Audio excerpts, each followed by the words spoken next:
Teen builds epic box fortress to beat bullying boss. I had just turned 14 and was spending my school holidays working with my dad at his large butchery. It was a dream for a kid my age, starting at 3 a.m., leaving by noon, and earning a fat paycheck for a job that wasn't physically taxing, except for one task: boxes. I hated prepping boxes. The floor supervisor, who wasn't fond of me because I was the boss's kid, assigned me to help Paul, a coworker who had some intellectual challenges. Paul's job was to prep boxes for the cutting floor, but he was slow. Normally, I'd help for 20 minutes, then go back downstairs. One morning, Paul ran out of boxes while I was helping. I quickly filled the deficit and headed back to the floor. The supervisor, smirking, barked at me. "Stay up there and keep making boxes until I say stop. That's an order." A normal kid might grumble. Not me. I realized this was an opportunity. I wasn't just going to follow the order. I was going to follow it to the letter. I started turning the small prep room into a box empire, stacking cardboard to the ceiling, lining the hallways, even covering the locker room. Within hours, I had created an entire cardboard labyrinth, every square inch filled with boxes. Paul, who normally struggled to keep up, was ecstatic. He wandered around, enjoying the new box forts, occasionally popping out to spook coworkers. Meanwhile, the floor supervisor was furious. He had expected compliance, not creativity. He stormed upstairs repeatedly, but I calmly reminded him, "I'm just following orders." The twist? Not only had I protected Paul from the endless monotony of prepping boxes, but I'd also demonstrated to my dad and the management my attention to detail, patience, and ability to follow instructions to extremes. And here's the financial angle. My dad rewarded initiative. For every creative solution or efficiency improvement, he added bonuses to our paychecks. By turning a tedious task into an unforgettable experience, I earned more than just a standard holiday wage. That money would later fund the small investment I was learning to manage, my first lesson in saving for the future. Days passed. The box fortress became legendary on the cutting floor. But the real reward wasn't just money, it was respect. Coworkers cheered, Paul was thrilled, and the supervisor, he never underestimated me again. I had learned something crucial. Sometimes, bending the rules in creative, legal, and cleverly compliant ways can yield both personal satisfaction and financial reward. By the end of that holiday, I wasn't just a teenager making boxes. I was a strategist, a problem solver, and the young person who understood that following orders doesn't mean sacrificing ingenuity. That lesson carried me far beyond the butchery, teaching me that creative compliance could turn even the most mundane tasks into opportunities for growth, recognition, and yes, financial reward. By the second week, the box situation stopped being funny to management. What started as a quiet act of compliance had turned into a daily spectacle. Every morning I clocked in, went upstairs, and did exactly what I'd been told. Kept making boxes. I didn't rush, I didn't slow down. I worked steadily, methodically, stacking them with architectural precision. Rows, columns, corridors, even emergency exits stayed clear. I wasn't stupid, I was compliant. The supervisor, Rick, hated that part the most. There was nothing he could write me up for. No safety violation, no insubordination, just boxes. Everywhere. Paul loved it. The monotony that used to drain him was gone. Instead of panicking when the cutters yelled for more boxes, he'd just grin and point. "Plenty," he'd say. And for the first time, production never slowed because of shortages. That's when Rick changed tactics. One morning, he cornered me near the time clock. "You know you're costing us money, right?" he said. "All this extra cardboard, overtime cleaning, you think your dad's gonna like that?" That sentence stuck with me. Costing money. I didn't argue, I didn't explain. I went upstairs and started tracking numbers. Every bundle of cardboard had a cost. Every minute of downtime on the cutting floor had a cost. Every time a cutter waited on boxes, it slowed the line, and slowed lines cost real money. I started writing it all down on a notepad I kept in my apron pocket. What I discovered shocked me. Before the box fortress, the floor lost an average of 12 to 15 minutes per hour waiting on supplies. After, zero. Not once did production pause. Paul never panicked. Workers stopped yelling. Efficiency actually went up. Rick was wrong. The boxes were saving money. Then came the twist. One afternoon, my dad asked me to stay late. He wasn't smiling. "We're reviewing waste numbers," he said, sliding a spreadsheet across the desk, "and something weird is happening upstairs." Rick stood behind him, arms crossed, already smirking. My stomach tightened, but I kept quiet. Dad continued. Cardboard orders increased, but labor waste decreased significantly. Rick jumped in fast. "It's the kid. He's building whatever that is. It's excessive. He's not respecting authority." My dad turned to me. "Is that true?" I handed him my notebook. Line by line, time logs, production delays before and after, labor efficiency, even approximate cost savings. I didn't know the word ROI yet, but I had accidentally calculated it. The room went silent. Dad leaned back, rubbing his chin. "So you followed the order exactly?" "Yes, sir." "And made the system more efficient?" "Yes, sir." Rick's face went pale. That day ended without shouting, without punishment, but I noticed something important.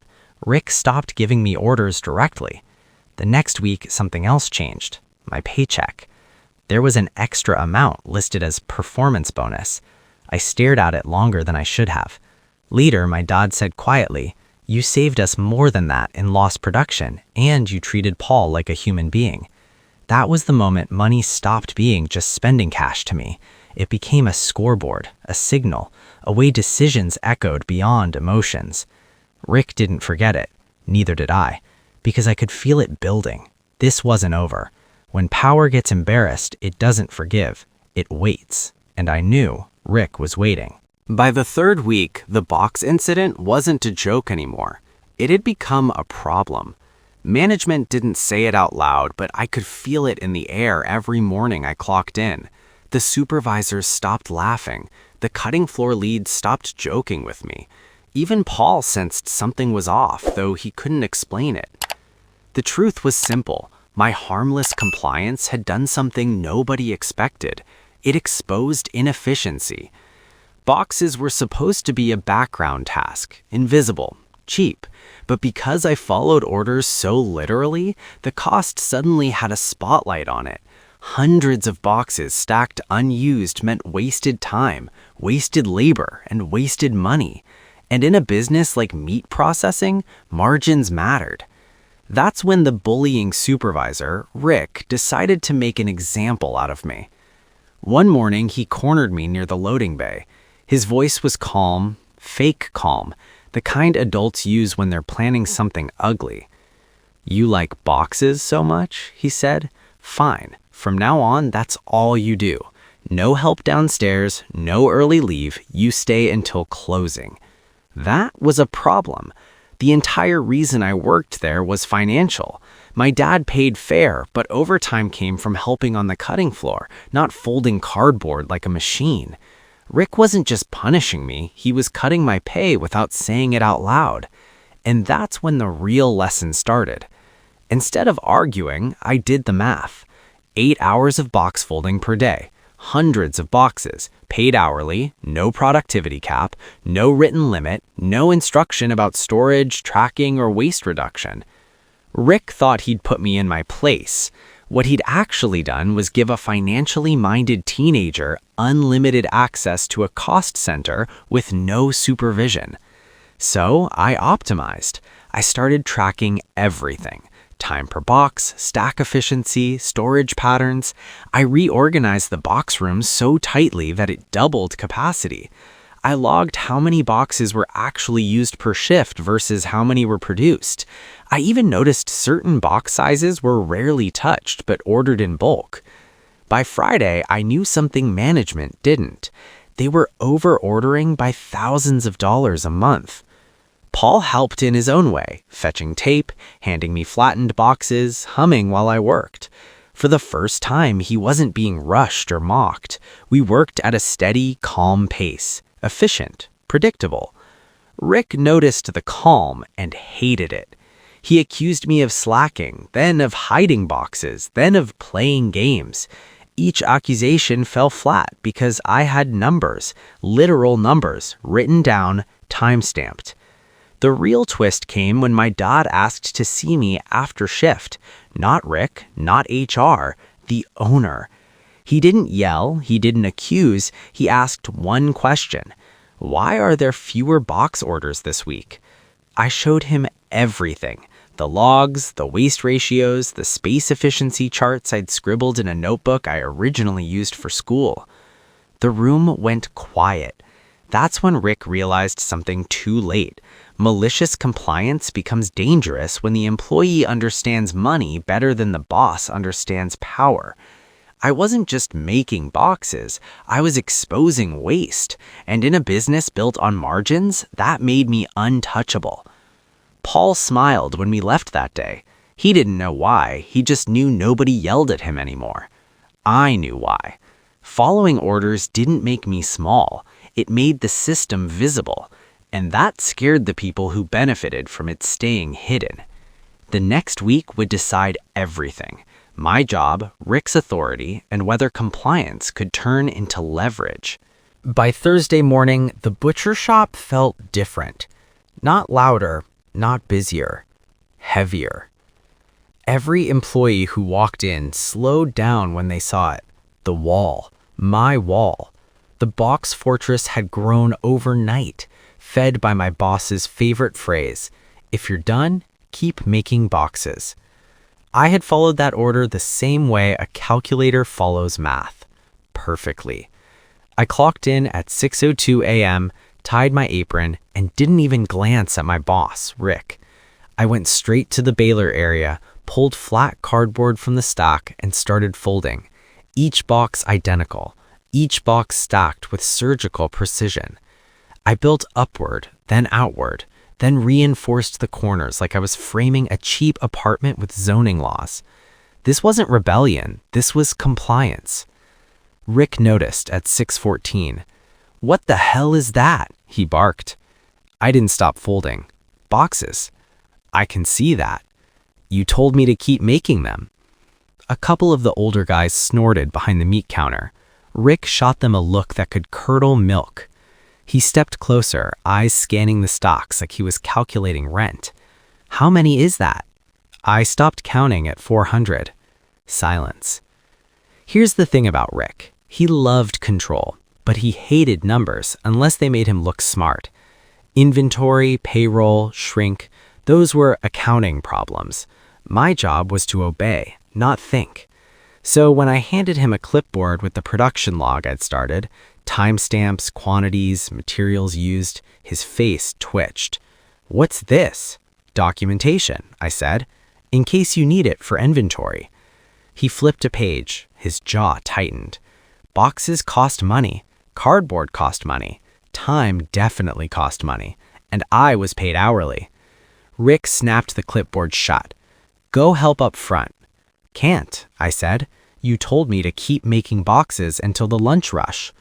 "I didn't mean—" He stopped himself. Managers like Rick hated being corrected by teenagers, especially in front of witnesses. "Unless you want me to stop," I offered, neutral as a bank teller. He stared at me. The power struggle hummed between us like a busted freezer. "Fine," he muttered. "Just don't block the aisle."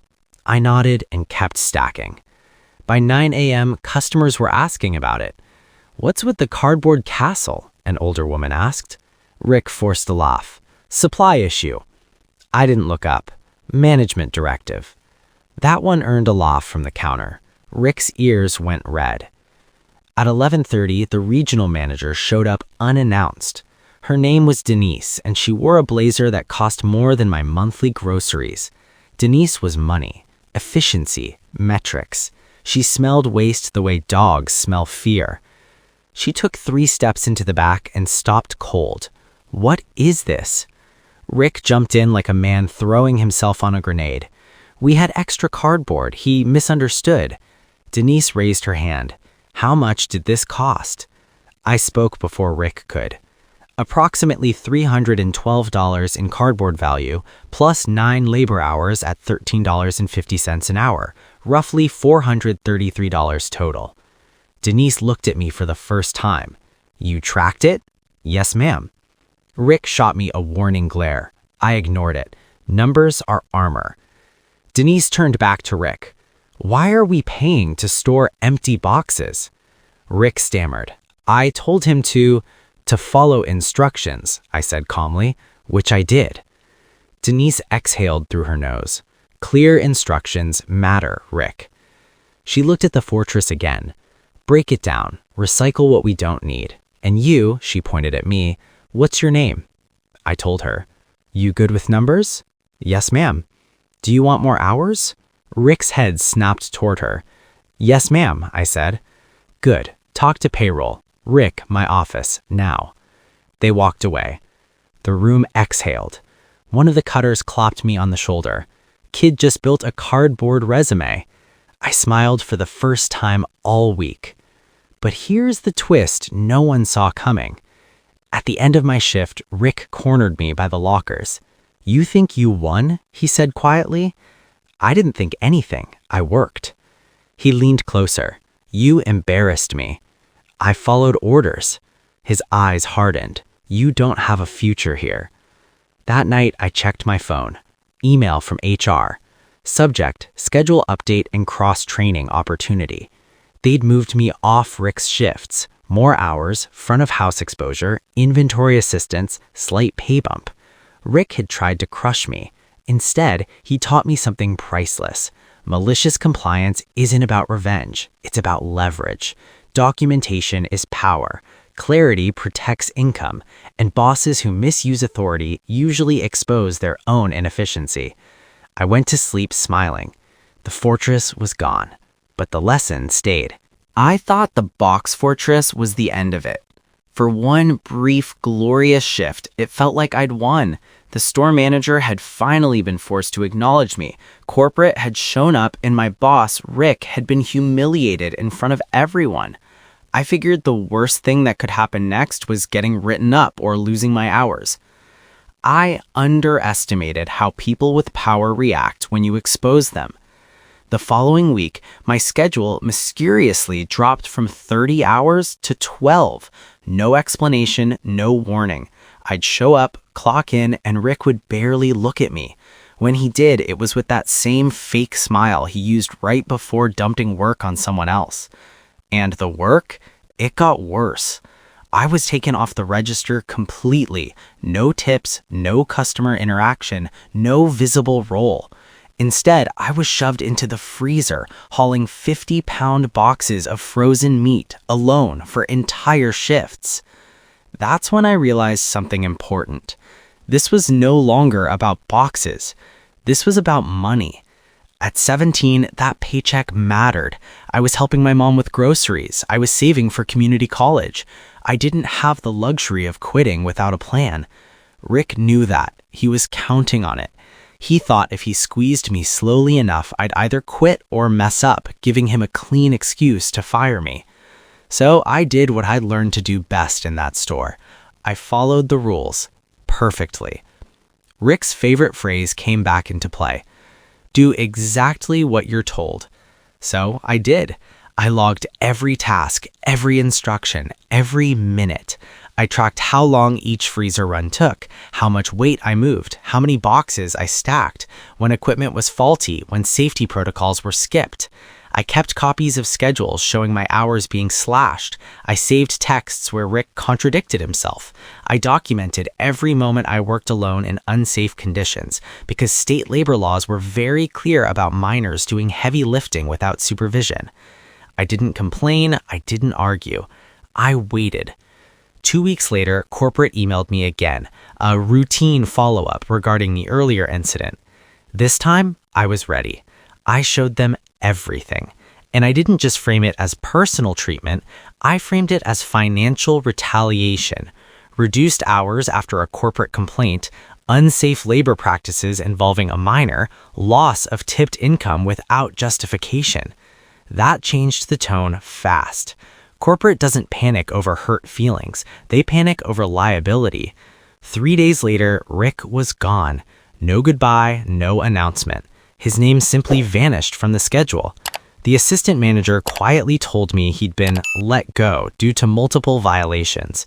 Turns out I wasn't the first kid he tried to bully into submission. I was just the first one petty enough to keep receipts. Here's the twist nobody expected.